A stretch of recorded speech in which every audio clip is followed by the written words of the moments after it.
The first time I noticed the door, it was because of the smell. Not a strong smell, not something obvious like rot or mold.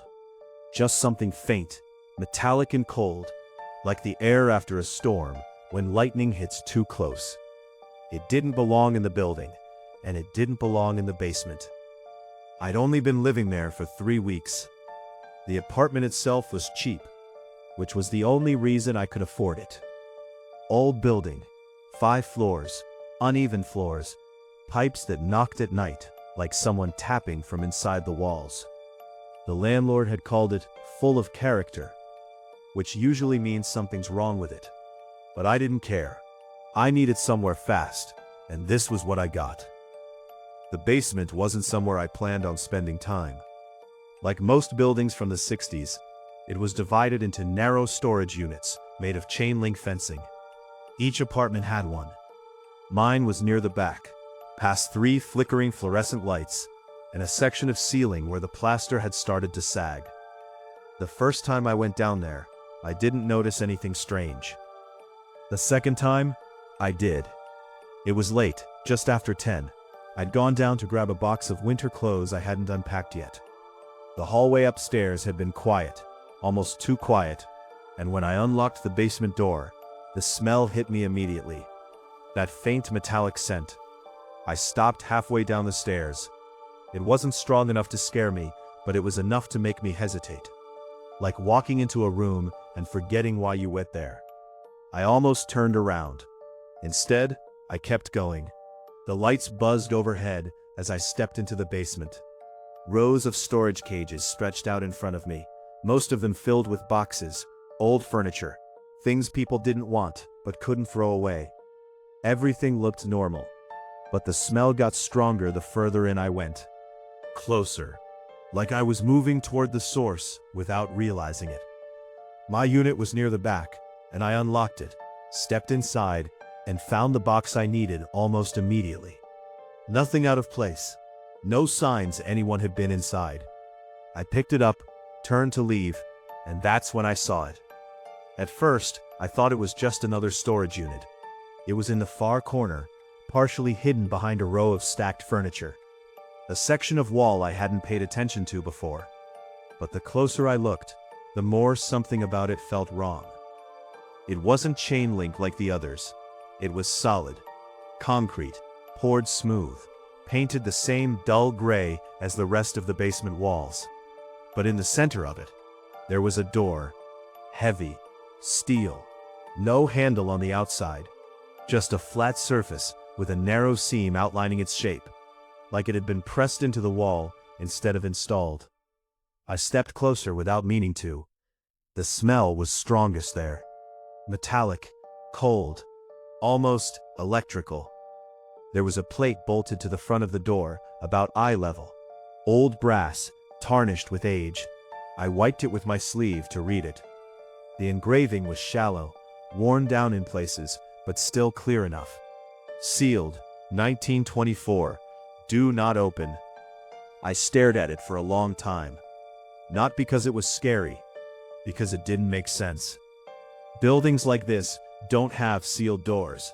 Not ones built into concrete like that. Not ones with warnings. I told myself it was probably old maintenance access. Something from when the building was first constructed. Maybe an electrical vault, or an old boiler room that had been closed off. Still, the wording felt wrong. Not restricted. Not authorized personnel only. Do not open. I reached out and touched the surface of the door. It was colder than it should have been. Not just cool like metal usually is. Cold, like it had been sitting in a freezer. My fingers pulled back instinctively. That's when I noticed the edges. The seam around the door wasn't clean. It had been sealed. Layers of something, concrete maybe, or some kind of compound, had been applied over the edges, then painted to match the wall. But over time, it had cracked. Thin lines ran along the border, like stress fractures.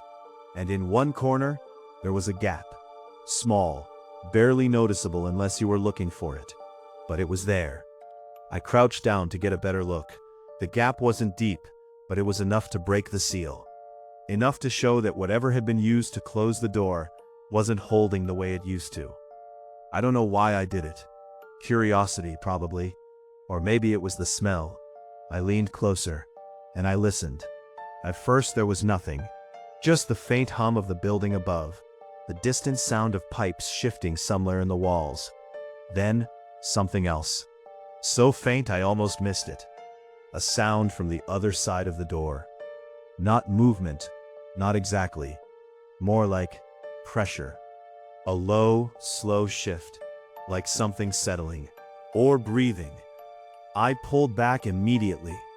My heart was beating faster now, but I couldn't tell if it was fear or just the sudden realization that I was standing alone in a basement, listening to something behind a sealed door.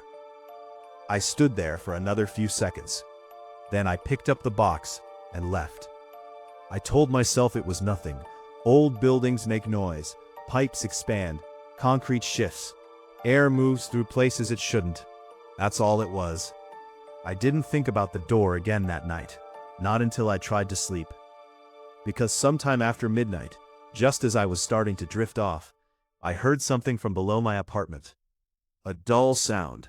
Not loud, not sharp, just a slow, deliberate knock. Then another, and another, evenly spaced, like something on the other side of a wall. Or a door, knocking. I didn't get out of bed right away. At first, I just lay there, staring at the ceiling, waiting for the sound to stop.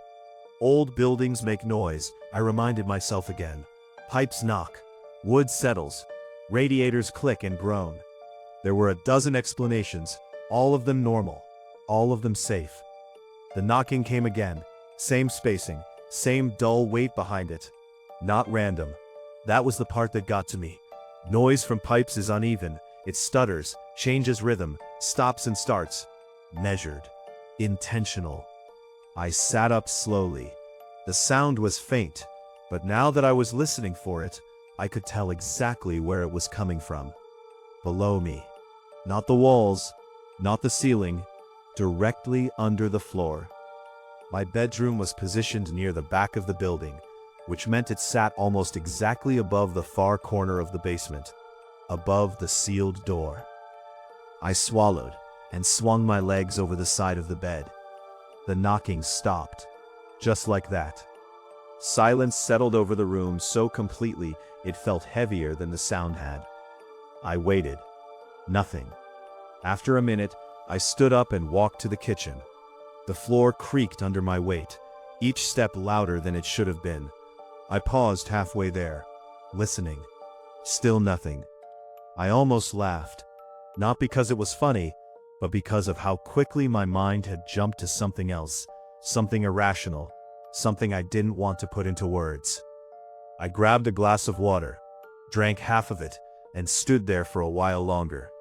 The building was quiet again. Eventually, I went back to bed. Sleep didn't come easily after that. Every small sound felt sharper. The hum of the fridge, the faint rush of water in the pipes, the occasional creak from the hallway outside. But the knocking didn't come back. Not that night. The next morning, everything felt normal. Too normal. Sunlight came through the blinds. The street outside sounded alive again. And whatever tension had been there the night before faded into something distant and easy to dismiss. By the time I left for work, I'd convinced myself it had been nothing. By the time I got back that evening, I wasn't so sure. The basement door was open. Not wide, just slightly. Enough that the latch hadn't caught. I stopped in the hallway staring at it. I was certain I hadn't left it like that. I remembered locking it, hearing the click, feeling the handle resist when I tested it before walking away. Now it was ajar. A thin line of darkness visible between the door and the frame. I stood there for a few seconds, trying to think it through. Someone else could have gone down there. Another tenant. That made sense. It was a shared space after all. Still, something about it felt off. The hallway was quiet. No voices, no movement, just the faint hum of the overhead lights. I stepped closer and pushed the door open. The smell hit me immediately, stronger than before. Sharper. That same metallic cold scent, but now there was something else mixed into it. Something stale, like air that hadn't been moved in a long time. I hesitated at the top of the stairs. Then I went down. The lights flickered on as I reached the bottom, buzzing faintly. The basement looked the same as it had the night before. Storage cages, stacked boxes. Nothing obviously disturbed. But the air felt heavier, thicker. I walked slowly toward the back. Each step felt louder than it should have. The smell intensified the closer I got. By the time the door came into view, I already knew something had changed. I just didn't know what. Then I saw it. The seal was broken. Not completely, but enough. The thin cracks I'd noticed before had widened, spreading outward from the corner where the gap had been. Pieces of the sealant had crumbled away, leaving jagged edges around the frame. And the door, it wasn't flush with the wall anymore. It was open, just slightly, no more than an inch, but enough. I stopped a few feet away. My first thought wasn't fear. It was confusion. Because heavy doors like that don't just open on their own. Not sealed ones. Not ones that had been closed for 100 years. I moved closer before I could stop myself. The gap was narrow, but now I could see something beyond it. Darkness mostly, but not empty. There was depth to it. A space behind the door. The smell was strongest here, metallic. And underneath it, something else. Something organic. I leaned in slightly, and that's when I heard it again. Not knocking this time. Breathing. Slow. Measured. Close. Right on the other side of the door. I froze. The sound wasn't loud, but it was clear. Inhale, exhale. Inhale, exhale. Too steady to be airflow. Too deliberate to be random. Something was there, and it was close enough that if the door opened any further, I stepped back immediately. My heart was racing now, and this time there was no mistaking it. This wasn't pipes. This wasn't the building settling. I stood there, staring at the gap, trying to force my brain to come up with a reasonable explanation. An animal, maybe. Something trapped inside. That would explain the breathing, the smell, even the knocking. But it didn't explain the door. It didn't explain the way it had opened. And it definitely didn't explain what happened next. Because as I stood there, watching, the gap widened, just slightly. A slow, silent movement, like something on the other side had pushed it. Not hard, not sudden. I didn't run. I should have. Looking back, that's the part that doesn't make sense. Every instinct should have told me to get out of there, to leave the basement, to pretend I never saw the door at all. But I stayed, because the movement had been slow, careful, almost cautious. Like whatever was behind the door wasn't trying to break out. It was trying not to be noticed. The gap widened another fraction. No sound, no scraping metal, just a quiet shift, like pressure easing off something that had been held shut for too long.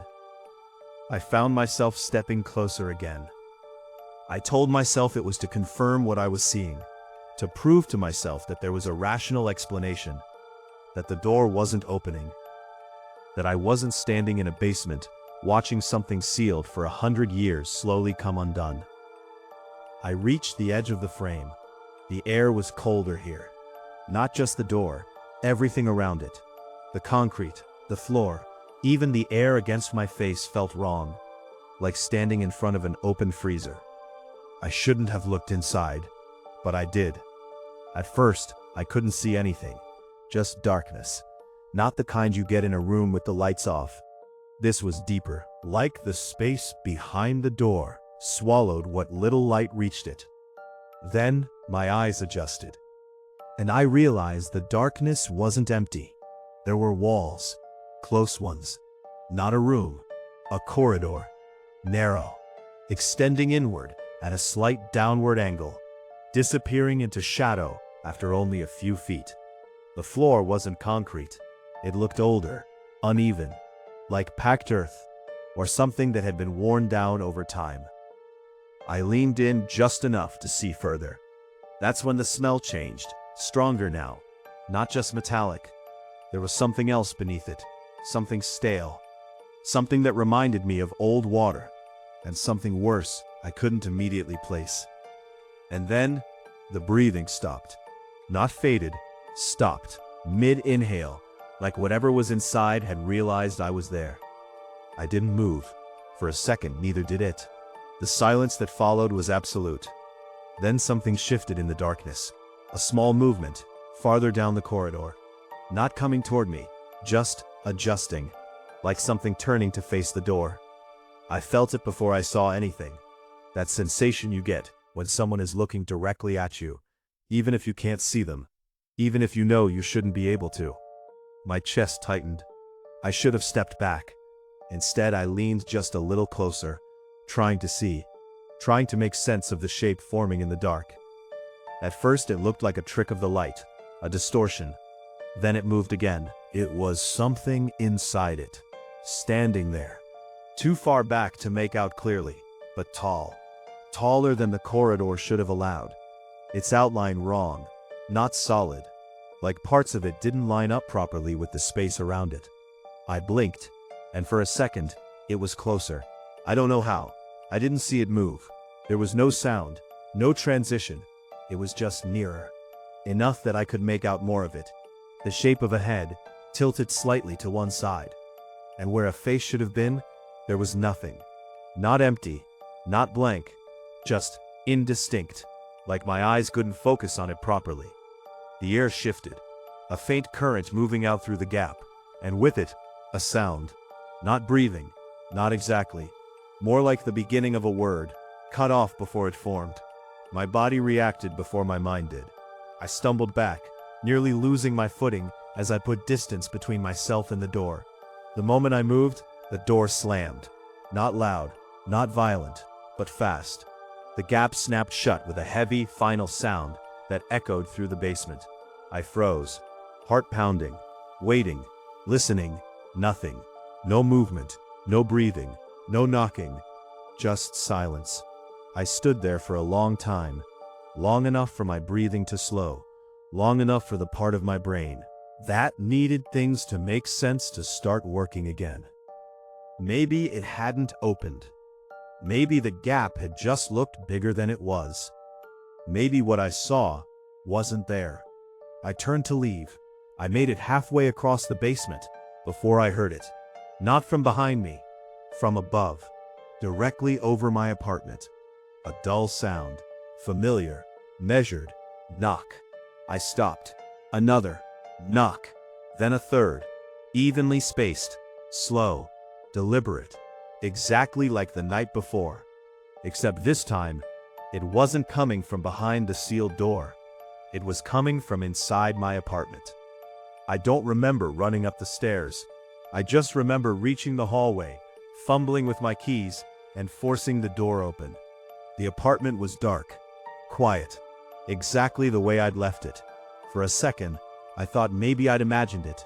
Then, knock. From the bedroom. I stepped inside slowly.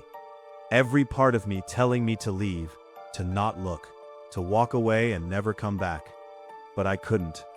The bedroom door was slightly open, just enough to see inside.